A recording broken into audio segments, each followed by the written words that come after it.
ऐसे श्याम दर्शन नहीं देंगे, सोते रह जाओगे, श्याम आएंगे चले जाएंगे, आप सोते रह जाओगे। दोनों हाथ ऊपर कीजिए और प्रेम से गाइए कृष्ण गोविंद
भक्तवत्सल भगवान की जय।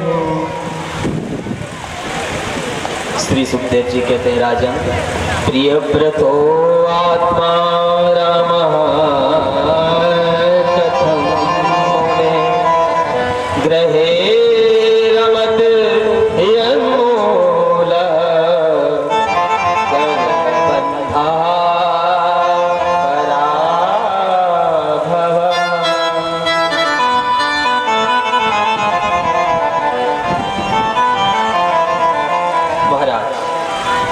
हमने मनु महाराज के छोटे पुत्र उत्तानपाद के वंश के बारे में बताया, महाराज मनु की तीनों पुत्रियों के बारे में बताया। अब जो महाराज मनु के दूसरे ज्येष्ठ पुत्र हैं प्रियव्रत जी, प्रियव्रत जी परम वैरागी थे, परम विरक्त थे, विवाह नहीं करना चाहते। प्रियव्रत जी से कोई पूछता, महाराज आप विवाह करना क्यों नहीं चाहते?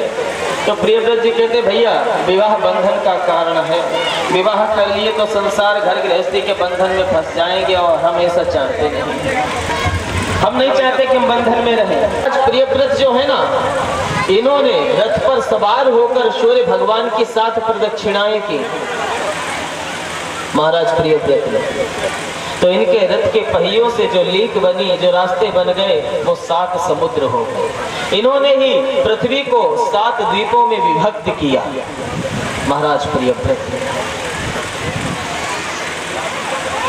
आगे चलकर इन्हीं के वंश में नाभि नाम के राजा हुए और नाभि के पुत्र थे ऋषभदेव, जो भगवान के अंश है, भगवान के ही अवतार माने जाते हैं।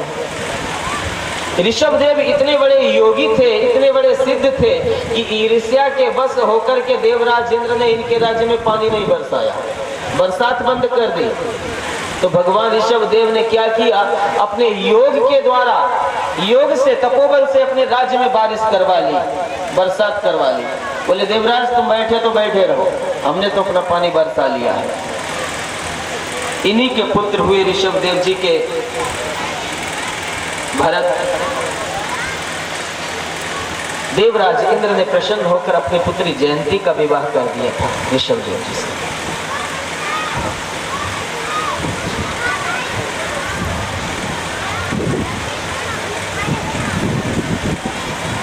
इन्हीं के भरत हुए, भरत कर्मयोगी थे।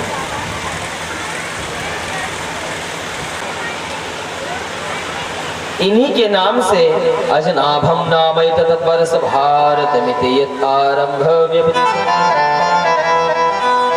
इन्हीं भरत के नाम से हमारे देश का नाम भारत पड़ा। इनसे पहले इसको अजनाभ खंड बोलते थे, अजनाभ खंड नाम था। ऋषभदेव अजनाभ खंड का नाम भारत हुआ। देखो संसार में 3 भरत हुए हैं और तीनों भरत महान हुए हैं।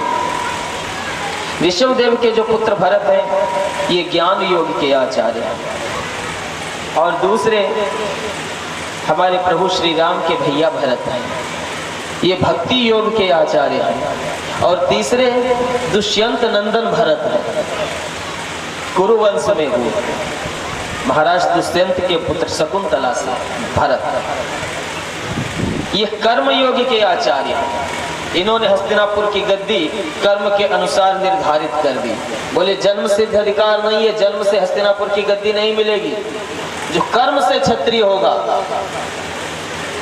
उसको हस्तिनापुर की गद्दी मिलेगी। महाराज भरत ने अपने पुत्रों को बहुत सुंदर उपदेश किया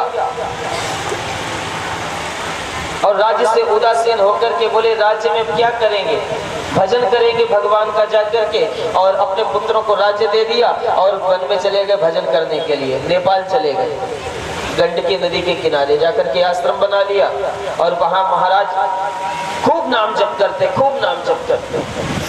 लेकिन महाराज ये देखिए, तो कथा है, लेकिन कथा में ये देखिए कि माया कहीं भी पीछा नहीं छोड़ती है। राज्य छोड़ के चले गए, जंगल में चले गए, गंडकी नदी के किनारे आश्रम बनाकर भजन करने लगे, लेकिन ममता और माया ने वहां भी पीछा नहीं छोड़ा। एक दिन की बात है, महाराज भरत गंडकी नदी में स्नान किए, स्नान करके भगवान सूर्य को अर्घ्य दे रहे थे। उसी समय एक हिरणी जो कि गर्भवती है जल पीने के लिए आई। पीछे से जंगल से सिंह ने गर्जना की तो हिरणी ने अपने प्राण बचाने के लिए नदी के उस तट पे छलांग लगाई। तो छलांग लगाने से महाराज क्या हुआ, प्रसव हो गया और बच्चा जो था वो नदी की मध्य धारा में, बीच धार में गिर गया, बहने लगा। हिरणी उस तट पर जाकर के उसका प्राणांत हो गया। महाराज भरत ने देखा कितना छोटा मृग शावक है, हिरण का बच्चा, इसकी माँ भी मर गई है, अब इसका जीवन यापन कैसे होगा।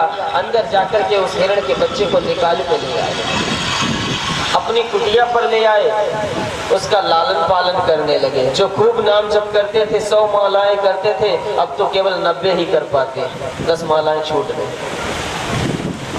उसी की सेवा शुश्रूषा में लगे रहते, दूध पिलाने में लगे रहते, नहलाने में लगे रहते। उसकी बाल चपलता से महाराज मोहित होने लगे।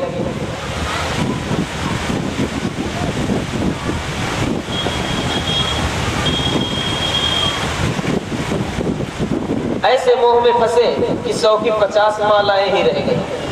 धीरे धीरे धीरे धीरे धीरे धीरे धीरे धीरे सब छूट गया। अब उसी में लगे रहते हैं, जंगल में जाते, हरी हरी धूप घास ले आते, उसको खिलाने के लिए नहलाते धुलाते, उसकी सेवा करते। अब महाराज राज्य छोड़ के आए, घर बार छोड़ के आए, इसके चक्कर में पड़ गए। ममता ने यहाँ भी पीछा नहीं छोड़ा। एक दिन की बात है, उसके जाति वाले आए। जब उसके जाति वाले आए ना हिरण के, तो उसने अपने जाति वालों को, हिरणों को पहचाना, तो वो उस हिरण के झुंड के साथ ही वो बच्चा चला गया। जब चला गया, ये आश्रम पर आए तो क्या देखते, हिरण का बच्चा दिखाई नहीं दे रहा है। अब विचार करने लगे, पता नहीं कहाँ गया होगा, जंगल में दूर कहीं निकल गया होगा। वो आ गया तो सामने देखा, बैठ गया, अपने मालिक को देखा, उसकी आंखों में आंसू आ गए और प्यार से आकर उनके सिर को खुजलाने लगा, बैठ गया, प्यार करने लगा। भरत महाराज सोचते हैं इतना प्यार तो हमारे बच्चे भी नहीं करते हमसे, जितना ये पशु होकर के कर रहा। इन्हीं विचारों में प्राणांत हो गया, शरीर छूट गया। तो अंत में जहाँ मति होती है वही योनि प्राप्त होती है, वही गति प्राप्त होती है। अब आप विचार कीजिए, भरत महाराज जब मरे तो हिरण का बच्चा उनके मन में बसा था, तो दूसरे जन्म में हिरण बन गए। और जो लोग आजकल महाराज अन्य पशुओं में अपना मन बसाए हुए हैं, आजकल तो कुत्तों को पालते हैं और कुत्तों से इतना प्यार करते, अगर जो कुत्ते को कोई मार दे तो मरने कटने को तैयार हो जाते। और ऐसे नहीं, यहाँ नहीं, महाराज बहुत प्रेम करते। अब जो लोग कुत्तों से प्रेम करते उनको जाकर के एक कथा सुनाइए कि आप क्या कर रहे हैं, आप अपने दूसरे जन्म की तैयारी कर रहे हो। वो जानते मैं महाराज राजा भरत था, लेकिन हिरण के मोह में आकर के हमें ये योनि प्राप्त हुई। महाराज भूख प्यास सब कुछ छोड़ दिया, कुछ नहीं खाते पीते, बड़े सावधान रहते। एक दिन जंगल में आग लग गई, वो शरीर भी उनका जल के भस्म हो गया, उस शरीर को भी त्याग दिया। तीसरा जन्म मिला, एक ब्राह्मण के घर में। तो वहां ब्राह्मण देवता ने विचार किया अपने बेटे को हम खूब वेद वेदांत पढ़ा दें, रुद्री पढ़ा दें, सत्यनारायण की कथा पढ़ा दें। पहले गायत्री मंत्र दिया, बोले बेटा गायत्री मंत्र याद करके सुनाओ। भरत जी कहने लगे और तीसरे जन्म में भी इनका नाम भरत ही है।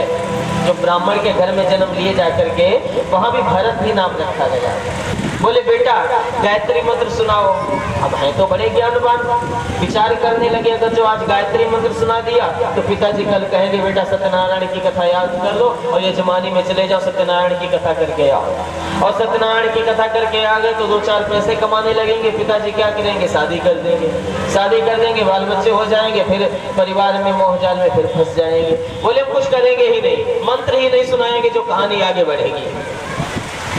पिताजी बेचारे कहते कहते हार गए, थक गए, लेकिन इन्होंने मंत्र नहीं सुनाया। अब जिसे पढ़ना ही नहीं है वो ब्रह्मा जी आ जाए पढ़ाने के लिए, अब जिसे पढ़ना ही नहीं है तो फिर क्या। जब तक पिताजी रहे गाड़ी चलती रही। पिताजी का देहांत हो गया।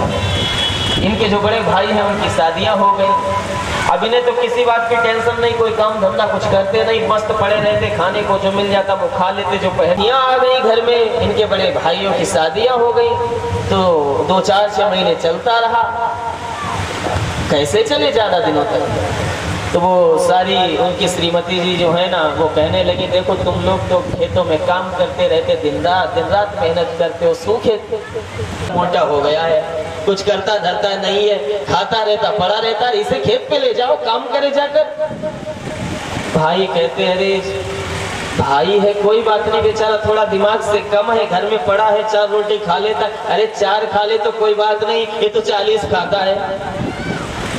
अरे कोई बात नहीं, आखिर भैया है उसका भी हमारे यहाँ हिस्सा है, उसका भी भाग है, कोई बात नहीं। अब महाराज कोई बात नहीं है, कब तक चलेगी, एक न एक दिन तो कहानी गड़बड़ हो ही जाएगी। कहाँ तक कोई बात नहीं करते रहते। जब ज्यादा हुआ तो एक दिन भरत जी का हाथ पकड़ा, बोले चलो थोड़ा कुछ काम धंधा किया करो। भरत जी बोले हाँ ठीक है भैया, जो बताओगे वो करेंगे। अब महाराज मना कर देंगे तो झगड़ा हो जाएगा, मना भी नहीं कर सकते। खेत पर ले गए, फावड़ा दे दिया, बोले देखो ये जो ऊंचा टीला दिखाई दे रहा है यहाँ से मिट्टी खोद करके गड्ढा है, आप ये भर दो, बराबर कर दो। भरत जी बोले हाँ भैया हो जाएगा। भाई तो चले गए। भरत जी विचार करने लगे आज अगर जो सही काम कर दिया हमने तो कल हमें दूसरा काम पकड़ा दिया जाएगा, क्या करें, काम से बच जाए। मना करते हैं तो झगड़ा होगा। बोले क्या करें। महाराज जिधर गड्ढा था उधर से ही खोदने लगे और टीले पर मिट्टी डालने लगे, तालाब बना दिया खोद कर। शाम को भाई आए, देखा, बोले किसी काम का नहीं, क्या समझा गए और क्या किया। अरे गड्ढे को भरने के लिए कहा और तूने इसे और तालाब बना दिया खोद कर, ये भी नहीं कर सकता है। दूसरे दिन क्या किया, बोले तुझसे ये काम नहीं होगे, चल कम से कम खेत में फसल की रखवाली तो कर सकता है, जो पशु पक्षी आदि आए उनको भगा दिया करना, जिससे फसल नष्ट न होने पाए। भरत जी बोले ठीक है भैया। भाई चले गए। अब चिड़िया और जितने पक्षी हैं महाराज, मोर आदि, वो फसल खाने के लिए आ गए। भरत जी विचार कर रहे, अब ये वेदांत का विचार करने लगे। बोले देखो हमारे अंदर भगवान है, ये फसल जो है ना इसके अंदर भी तो भगवान है, इसमें भी भगवान है, इन पक्षियों के अंदर भी भगवान है।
के